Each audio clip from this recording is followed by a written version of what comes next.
Hello மக்களே, ஒரு சூப்பரான ரெசிபி இப்போ பார்க்கலாமா? என்னென்னா சிக்கன் நக்கெட்ஸ் தான். இது நம்ம வெளியிலலாம் சாப்பிட்டுக்குவோம். நானும் நிறைய சாப்பிட்ருக்கேன், எனக்கு நல்லா பிடிச்சும். ஆனால் வெளியில் சாப்பிட்டு என் வீடியோ போடும்போதெல்லாம் நிறைய கமெண்டில் வந்து நீங்கள் வெளியில் சாப்பிடாதீங்க, உடம்புக்கு நல்லதில்ல அப்படின்னு சொல்லி நம்ம ஹெல்த்தில் அக்கறை கொண்டு நிறைய பேர் பேசினதுனால, சரி நம்ம இனி நம்மளுக்கு சாப்பிட தோணுதெல்லாம் வீட்டிலேயே செஞ்சு சாப்பிடலாம் அப்படின்னு சொல்லி தான் இறைச்சி இருந்துச்சா செய்யலான்னு முடிவு பண்ணேன். என்னெல்லாம் எடுத்திருக்கேன்னா போன்லெஸ் சிக்கனு, அப்புறம் இஞ்சி பூண்டு, புதினா கொத்தமல்லி, அப்புறம் ஒரு பெரிய உள்ளி, ஒன்றும் இல்லை பாதி தான் எடுத்தேன். இது நம்ம எடுக்கிற சிக்கன் அளவு பொறுத்து எடுக்கணும்.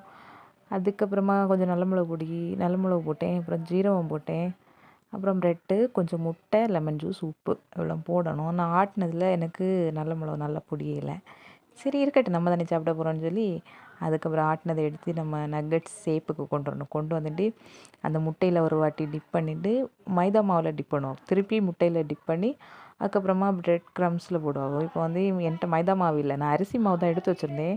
ஆனால் எனக்கு அரிசி மாவு டிப் பண்ண பிடிச்சல, அதனால் வந்து முட்டையில் போட்டுட்டு அதுக்கப்புறமா ப்ரெட் க்ரம்ஸுக்கு பதிலாக அந்த கார்ன்ஃப்ளெக்ஸ் மாதிரி இருக்குமே, பானிபூரியிலலாம் பொரிச்சு தருவாங்களே, அதை எடுத்து எப்படி எல்லாமோ பண்ணி ஓரளவுக்கு நக்கெட்ஸ் மாதிரி கொண்டு வந்தேன். டேஸ்ட்டும் நல்லா தான் இருந்துச்சு. நீங்களே ட்ரை பண்ணி பாருங்கள், கண்டிப்பாக பண்ணுங்கள். ஹெல்த்தியான சாப்பாடு தான் நம்ம சாப்பிடணும்.